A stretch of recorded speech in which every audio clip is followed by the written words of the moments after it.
Les vertus éclaircissantes et anti-âge de la vitamine C ont largement été démontrées par les études scientifiques.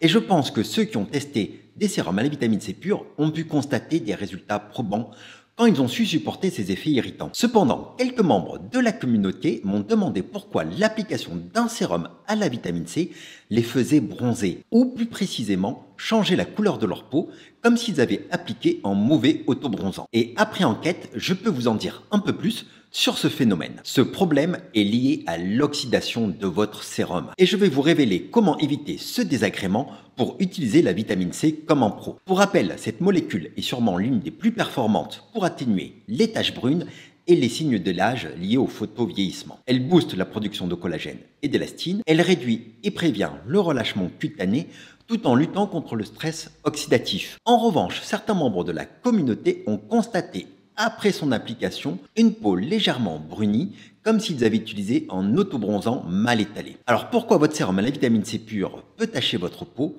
Certains le savent déjà, la vitamine C pure s'oxyde très facilement et ce phénomène est activé par l'exposition à la lumière ou à l'oxygène. Pour stabiliser cet acide ascorbique, les industriels intègrent des antioxydants, proposent des flacons opaques hermétiques et des formules à pH acide. Parfois ils intègrent de l'alcool dénaturé pour faciliter son absorption cutanée, mais cela se fait au prix d'une augmentation des irritations cutanées. Mais voilà, une fois sur votre peau, la vitamine C pure est de nouveau exposée aux rayons lumineux et à l'air ambiant. Elle peut donc se dénaturer rapidement et le cercle vicieux s'installe sur votre visage. En effet, une fois oxydée, la vitamine C engendre des réactions chimiques en cascade qui peuvent conduire à la formation de taches à la surface de votre épiderme. Sans vouloir faire trop de chimie, ce tableau est issu d'un article publié en 2011 intitulé « Vitamine C dégradation product » et nous explique comment est dégradée la vitamine C. Ne vous inquiétez pas, je vais tâcher d'être bref. L'acide ascorbique s'oxyde et se dégrade en acide déhydroascorbique, puis en 2,3-dichédoculonique acide, qui lui-même se transforme en érythrulose. L'érythrulose, ça ne vous rappelle rien, c'est un ingrédient que l'on retrouve dans les produits autobronzants, souvent associés au DHA, comme dans ce sérum de typologie. Au contact de la peau, l'érythrulose agit avec les acides aminés présents à la surface de votre couche cornée pour former des pigments de mélanoïdine. Ces substances s'imprègnent et s'accumulent dans les cellules mortes de votre épiderme pour le colorer. Elles resteront accrochées jusqu'à leur desquamation naturelle, d'où l'apparition de zones orangées ou brunes sur notre visage. Alors, doit-on dire adieu au sérum à la vitamine C? Surtout pas. Cette molécule fait partie des indispensables de votre routine anti-âge et anti-taches. Il suffit de respecter quelques recommandations faciles à mettre en place et de savoir reconnaître visuellement la couleur de l'acide ascorbique oxydé pour ne pas l'appliquer. Et voici mes 6 conseils pour utiliser la vitamine C comme un pro. Conseil numéro 1, quand vous utilisez un sérum à la vitamine C pure, il faut toujours terminer votre routine de soins par une crème solaire le matin ou une crème hydratante le soir, car cela va empêcher le contact de la vitamine C avec l'air et votre crème solaire va protéger votre peau et votre vitamine C des rayons UV. Je pense aussi qu'il faut attendre que votre vitamine C soit parfaitement absorbée avant de mettre un autre soin par-dessus. L'objectif est d'éviter le contact avec l'oxygène de l'air ambiant et la lumière afin d'empêcher les réactions d'oxydation. Par contre, une fois absorbée par votre peau, la vitamine C est un formidable antioxydant. Conseil numéro 2, je vous recommande d'appliquer la vitamine C au tout début de votre routine de soins, juste après le nettoyage pour améliorer son absorption. Vous pouvez ensuite utiliser une lotion, un sérum ou une crème. En effet, vous devez toujours commencer par les textures les plus légères et les plus aqueuses. Les sérums huileux et les crèmes viennent en dernière étape. Un autre paramètre fondamental à la bonne pénétration de l'acide ascorbique pur est son pH. Cette étude qui avait été réalisée par le Dr Pinel a démontré que le pH devait être inférieur à 3,5 pour avoir une pénétration optimale de la vitamine C, mais aussi pour mieux la stabiliser. Après, il y a de nombreux autres facteurs qui rentrent en compte, comme la présence d'alcool qui permet une meilleure pénétration de la vitamine C dans la peau ou la présence d'autres antioxydants pour stabiliser la vitamine C, ce qui m'amène au conseil numéro 3. Je vous recommande de choisir des produits à la vitamine C contenant d'autres antioxydants. Une des meilleures combinaisons possibles est vitamine C, vitamine E, plus acide férulique. L'acide ascorbique seul permet une photoprotection des tissus, mais son activité antioxydante est multipliée lorsqu'elle travaille en synergie avec la vitamine E et l'acide férulique, qui sont deux puissants antioxydants. Ensemble, ils limitent les altérations quotidiennes liées à l'exposition solaire en préservant l'intérieur même de vos cellules. Mais vous devez toujours les associer à une crème solaire pour que cela soit réellement efficace. Parmi les recommandations de produits, on a le Polite Choice C15 Super Booster qui contient 15% de vitamine C pure et la fameuse association acide férulique et vitamine E.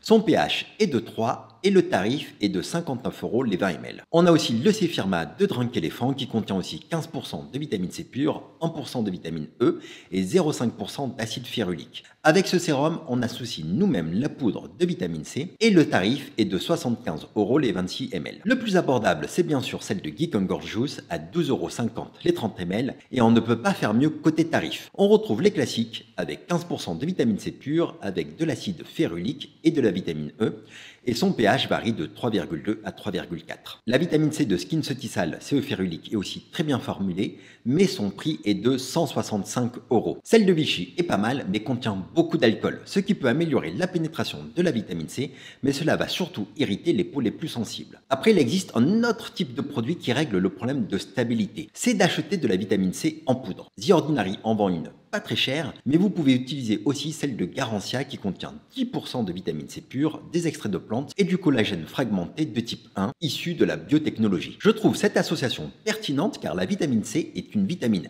indispensable à notre corps pour produire du collagène.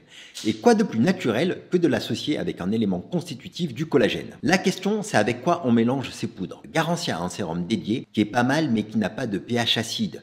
Donc la pénétration de la vitamine C ne sera pas optimale. Si vous utilisez leur sérum, vous aurez l'action sur les taches et l'éclat du visage, mais pas d'action réellement anti-âge. Si vous souhaitez une action profonde de la vitamine C au niveau du derme et une action antioxydante, il faudra mélanger ces poudres avec un produit acide. L'idéal, c'est d'utiliser vos exfoliants comme le BHA de Polite Choice ou la solution à l'acide glycolique de The Ordinary ou un exfoliant de Geek Juice. Et maintenant, il ne me reste plus qu'à vous parler des sérums à la vitamine C pure qui contiennent du silicone, comme celle de L'Oréal ou de La Roche-Posay. Et bien, je dois vous dire, je ne suis pas vraiment convaincu. D'abord, leur pH n'est pas assez acide, mais ils essayent de compenser avec de l'alcool et il faut les appliquer en début de routine pour qu'elles soient un minimum efficaces. Et ce qui m'embête, c'est que le silicone présent dans ces sérums a un léger côté occlusif de 20 à 30%. En soi, le silicone ne me dérange pas dans une crème car on le met en fin de routine. Mais en début de soin, je trouve que cela peut gêner l'absorption des produits suivants. Conseil numéro 4, achetez votre soin à l'acide ascorbique pur dans un contenant opaque et hermétique. L'idéal est aussi de conserver votre sérum au frais. Après, si vous vous demandez comment reconnaître si votre sérum à la vitamine C s'est oxydé, c'est simple, si votre produit prend une couleur jaune ou orangée, c'est le signe qu'il s'est oxydé et vous pouvez le jeter à la poubelle. Conseil numéro 5, certains actifs ne font pas bon ménage avec la vitamine C pure.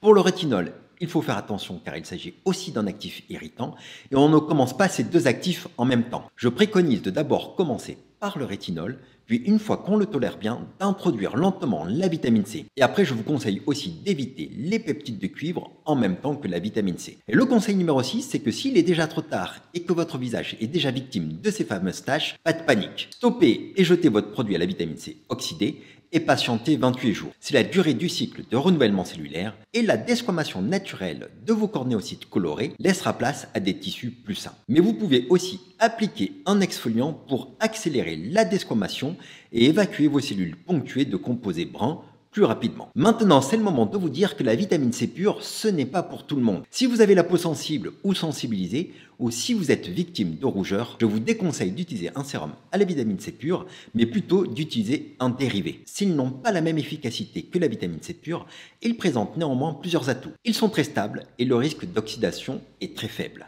Les dérivés peuvent être hydrosolubles ou liposolubles, il est donc plus facile de trouver votre produit idéal en fonction de votre type de peau. Et ces molécules se mélangent à tous les produits, notamment avec le rétinol. Et voici quelques soins que je vous recommande. L'ascorbyl tétraisopalmitate est lipophile, c'est-à-dire qu'il possède une affinité avec l'huile. On peut le retrouver dans des produits ayant une texture plus riche ou huileuse, destinés aux peaux normales à sèches, comme la solution d'ascorbyl tétraisopalmitate à 20% dans la vitamine F de The Ordinary. Un produit qui contient ce dérivé, mais qui a une texture que j'apprécie, c'est la vitamine C de Theramine. Il ne s'agit pas de vitamine C pure, mais bien d'une association de plusieurs dérivés de vitamine C, et il ne s'agit pas d'un sérum huileux, donc tous les types de peau peuvent l'utiliser. Pour les peaux normales, mixtes et grasses, les dérivés hydrophiles qui aiment l'eau seront à privilégier. Typologie a le sérum éclat à 11% de vitamine C qui diffuse le sodium ascorbylpalmitate dans une formule aqueuse et gélifiée pour atténuer les zones hyperpigmentées et prévenir les altérations du photovieillissement. Il contient aussi des extraits d'écorce d'arbre à soie aux vertus antioxydantes et de l'Evodia rutacarpa fruit extract qui aurait des vertus anti-inflammatoires. Et à l'utilisation, la texture est très agréable. Et en plus abordable, The Ordinary propose aussi la solution à 12% d'ascorbylglucoside. Alors, ce qu'il faut retenir, c'est de ne jamais utiliser en soin la vitamine C oxydée, sous peine d'obtenir un effet autobronzant de piètre qualité. Il faut toujours appliquer une crème solaire ou une crème hydratante à la fin d'une routine, quand on a utilisé de la vitamine C pure. Et la dernière chose à retenir, c'est de privilégier les conditionnements opaques, hermétiques et les formules à pH acide, et d'appliquer votre vitamine C dans les premières étapes de votre routine de soins. Et par expérience, je pense qu'il est préférable d'acheter la vitamine C sur internet en livraison pour éviter que ces sérums soient stockés dans des entrepôts trop longtemps. Car il m'est déjà arrivé d'acheter en parapharmacie un sérum à la vitamine C qui était déjà oxydé. Donc vous voilà paré pour ne plus subir les affres de l'oxydation et profiter pleinement de votre sérum à la vitamine C. Partagez en commentaire si vous avez déjà connu cette mésaventure et quels sont vos sérums préférés. Cela m'intéresse et si vous voulez en savoir plus sur la vitamine C, je vous invite à regarder ma vidéo dédiée.